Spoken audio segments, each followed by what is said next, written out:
Hi. Basic സ്റ്റോറിയേക്കാൾ അതെങ്ങനെ പറയുന്നു, എന്ത് ഓർഡറിൽ പറയുന്നു എന്നത് സിനിമയെ മാറ്റിമറിക്കുമെന്നതിൻ്റെ മികച്ചൊരു ഉദാഹരണമായിരിക്കും വിജയ് സേതുപതിയുടെ 50-ാം ചിത്രമായിട്ടുള്ള മഹാരാജ.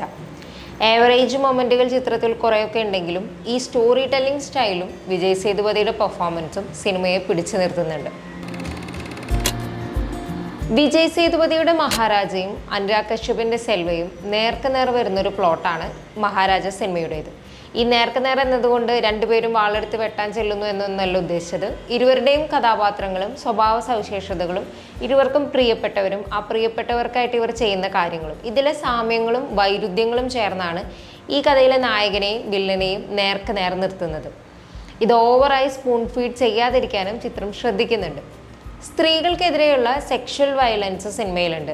നേരിട്ടുള്ള ആ ഒരു വയലൻസ് സീനുകൾ, റേപ്പ് സീനുകളൊന്നും കാണിക്കാതെ അക്രമിയുടെ മനോഭാവം വ്യക്തമാകുന്ന രീതിയിലാണ് ഈ സീനുകൾ ചിത്രീകരിച്ചിട്ടുള്ളത്. പക്ഷെ അതും ഇതുവരെ കണ്ടിട്ടുള്ള ഡയലോഗുകളിലും ഒരു പാറ്റേൺ ഓഫ് ആക്ഷൻസിലും തന്നെയാണ്. ഈ വയലൻസ് സിനിമയുടെ പ്ലോട്ടിലെ പ്രധാനപ്പെട്ട പിന്നീടുള്ള കുറച്ച് ആക്ഷനുകൾക്ക് ഇമ്പോർട്ടൻ്റ് ആണെങ്കിലും ആൻറ്റഗോണിസ്റ്റ് എത്ര നീചനും ക്രൂരനുമാണെന്ന് എസ്റ്റാബ്ലിഷ് ചെയ്യാൻ വേണ്ടിയിട്ടാണ് ഇവ പ്രധാനമായും ഉപയോഗിച്ചിരിക്കുന്നത്. അതേസമയം ചിത്രത്തിൻ്റെ പോസ്റ്ററിൽ നൽകിയ സൂചന പോലെ തന്നെ വളരെ ബ്ലഡിയും ഗോറിയുമായിട്ടുള്ള സീനുകളും ഈ സിനിമയിലുണ്ട്. വലിയ ഒരു ബോഡിയൊന്നും ഇല്ലാത്ത വളരെ സാധാരണക്കാരനെന്ന് തോന്നിപ്പിക്കുന്ന ഒരാളാണ് ഇതിൽ വിജയ് സേതുപതിയുടെ ക്യാരക്ടർ. പക്ഷേ ഈ പറഞ്ഞ ആക്ഷൻ സീനുകളിലും അതിനു മുൻപുള്ള ചില സീനുകളിലും വല്ലാത്തൊരു തരം കരുത്ത് ഇയാൾക്കുണ്ടെന്ന് സിനിമ കാണിച്ചു തരുന്നുണ്ട്. നമ്മൾ നേരെ പറഞ്ഞിരുന്നെങ്കിൽ രണ്ടച്ഛന്മാരെ അവർക്ക് തൻ്റെ കുട്ടിയോട് കാണിക്കുന്ന ഒരു സ്നേഹം വേറൊരു പ്രതികാര കഥ അത്രമാത്രമായി പോകുമായിരുന്ന ഒരു സ്റ്റോറിയെ സംവിധായകനും തിരക്കഥാകൃത്തുമായിട്ടുള്ള Nithilan Swaminathan മറികടക്കുന്നത് non linear pattern ഉപയോഗിച്ചുകൊണ്ടാണ്. ആദ്യം കുറേ സമയം ലീനിയർ ആയിട്ട് തന്നെയാണ് ഈ സ്റ്റോറി മുന്നോട്ട് പോകുന്നതെന്നേ നമുക്ക് തോന്നുള്ളൂ. ഈ നടക്കുന്ന കാര്യങ്ങൾ തമ്മിൽ എങ്ങനെയാണ് ബന്ധപ്പെടുക, പുതിയ പുതിയ ക്യാരക്ടേഴ്സ് വന്നുകൊണ്ടിരിക്കുകയാണല്ലോ എന്നൊക്കെ തോന്നും. പിന്നീടാണ് ഈ കാലവും കോണ്ടെക്സ്റ്റും സമയമൊക്കെ മാറുന്നത് നമുക്ക് പിടികിട്ടുക. സ്ക്രിപ്റ്റിനൊപ്പം തന്നെ ഫിലോമിൻ രാജിൻ്റെ എഡിറ്റും ഏറെ കയ്യടി അർഹിക്കുന്നുണ്ട്. ചിത്രത്തിൻ്റെ ഫസ്റ്റ് ഹാഫിൽ കുറച്ച് കോമഡി സീനുകൾ വരുന്നുണ്ട്. അത് പോലീസ് സ്റ്റേഷനും വിജയ് സേതുപതിയുടെ നമ്മൾ ട്രെയിലറിൽ കണ്ട ആ ഒരു ഡയലോഗും കൂടിയാണ് ആ കോമഡി വരുന്നത്.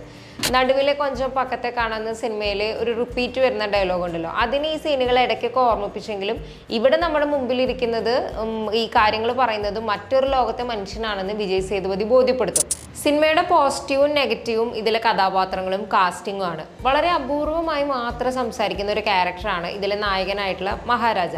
മഹാരാജ എന്ന കഥാപാത്രം വിജയ് സേതുപതിയെ സംബന്ധിച്ചിടത്തോളം വലിയ വെല്ലുവിളിയോ പുതുമയൊന്നും അല്ലെങ്കിലും ആ കഥാപാത്രം അദ്ദേഹത്തിൻ്റെ കൈകളിൽ ഭദ്രം മാത്രമല്ല അതിമനോഹരമായിട്ടാണ് ചെയ്തിട്ടുള്ളത്. അനുരാഗ് കശ്യപിൻ്റെ സെൽവൻ സ്ക്രീൻ പ്രസൻസിൽ ഒരു ഡോമിനൻ്റ് ഫിഗറായിട്ട് ഒപ്പത്തിനൊപ്പം നിൽക്കുന്നുണ്ടെങ്കിലും ചിലയിടങ്ങളിലൊക്കെ പാളിപ്പോകുന്നുണ്ടായിരുന്നു. അതുകൊണ്ട് തന്നെ ഈ കഥാപാത്രത്തിന് ഒരു ബെറ്റർ കാസ്റ്റിംഗ് നടത്താമായിരുന്നു എന്ന് തോന്നി. മറ്റ് കഥാപാത്രങ്ങൾക്കൊക്കെ ഉള്ള ഒരു പ്രകടനത്തിൽ ഈസിനെസ് അനുരാഗ് കശ്യപിൻ്റെ പെർഫോമൻസിൽ എന്തുകൊണ്ടോ കടന്നു വരുന്നുണ്ടായിരുന്നില്ല. ഇവർ രണ്ടുപേരും കഴിഞ്ഞാൽ നല്ലസ്വാമി എന്നൊരു കഥാപാത്രവും പിന്നെ ഒരു മകൾ കഥാപാത്രമാണ് സിനിമയിൽ പ്രധാനപ്പെട്ടത്. മറ്റൊരു കഥാപാത്രങ്ങൾക്കും വലിയ പ്രാധാന്യമില്ല. ആ ക്യാരക്ടേഴ്സൊന്നും അത്ര പ്രോപ്പർലി ഡെവലപ്ഡ് അല്ല. മറ്റൊരു പ്രശ്നം ഇത്തരത്തിൽ വളരെ ചെറിയ കഥാപാത്രങ്ങളിലേക്ക് വലിയ അഭിനേതാക്കളെ കൊണ്ടുവന്നിരിക്കുന്നതാണ്. കാസ്റ്റ് ലിസ്റ്റ് നോക്കുന്ന സമയത്ത് ഒരു താരനിര തന്നെ ഈ സിനിമയിലുണ്ട് എന്ന് തോന്നിപ്പിക്കാൻ വേണ്ടി ആയിരിക്കാം ഒരുപക്ഷെ മമത മോഹൻദാസിൻ്റെയും ഭാരതിരാജയുടെ ഒക്കെ കഥാപാത്രങ്ങളെ കൊണ്ടുവന്നത് എന്ന് തോന്നിയിരുന്നു.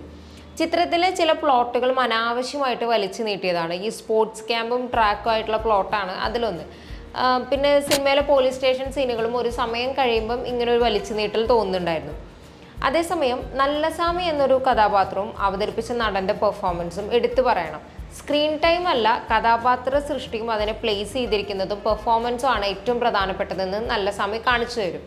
മറ്റൊരു പോസിറ്റീവ് ചിത്രത്തിലെ ഒട്ടുമിക്ക കഥാപാത്രങ്ങളുടെയും എക്സ്ട്രീം ആയിട്ടുള്ള രണ്ട് വശങ്ങൾ കാണാൻ പറ്റും എന്നുള്ളതാണ്. ചില ചെറിയ കഥാപാത്രങ്ങൾക്ക് പോലും ഇത്തരത്തിൽ പോസിറ്റീവും നെഗറ്റീവായിട്ടുള്ള വശങ്ങൾ സിനിമയിൽ കാണാൻ പറ്റും. ഈ സിനിമയിൽ ഒരു മാലയെ പ്ലേസ് ചെയ്തിരിക്കുന്നതും വളരെ ഇൻട്രസ്റ്റിംഗ് ആയിട്ടുള്ള ടച്ചിങ് ആയിട്ടുള്ള ഒരു രീതിയിലായിരുന്നു. അപ്പോൾ ഇത്രയൊക്കെയാണ് മഹാരാജയെ കുറിച്ചിട്ട് പറയാനുള്ളത്. സിനിമ കണ്ടവർ തീർച്ചയായിട്ടും നിങ്ങളുടെ അഭിപ്രായങ്ങൾ കമൻറ്റുകളിൽ പങ്കുവയ്ക്കണം.